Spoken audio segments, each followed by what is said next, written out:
তো hello guys, কেমন আছো তোমরা? আমাদের আজকে একটু মামার আশীর্বাদী, তো আমরা এখন খাবার বানাইছি। দেখো এখন হচ্ছে পটল ফ্রাই, এই যে পটল, এই যে আলু ফ্রাই হয়ে গেছে।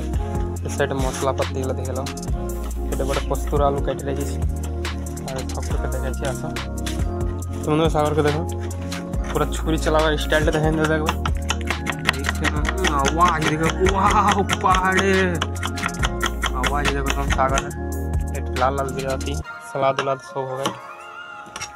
ओके किसी तो मैच खावा फिर मुझको देखो कम नहीं गए ताला तो जल बुल पड़वार लगे बनाए रखे थे। तो ठीक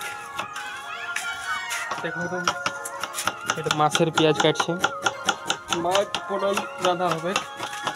পটল চিংড়ি মেনুতে আছে, মেনুতে তাহলে তো এখন দেখো আর দুটা ছিলা জুড়ে গেছে। এর নাম প্রেস, মানে তোর নাম কি?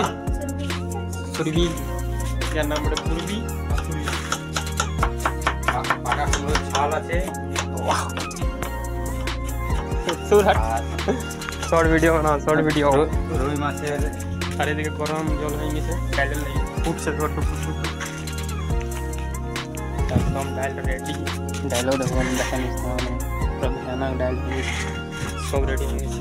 আমার ভিডিওটা अगर ভালো লাগে তো সাবস্ক্রাইব করে দিও বন্ধুরা, প্লিজ। বহুত মেহনত করছে আমার ভিডিওটা সাবস্ক্রাইব করে দিও।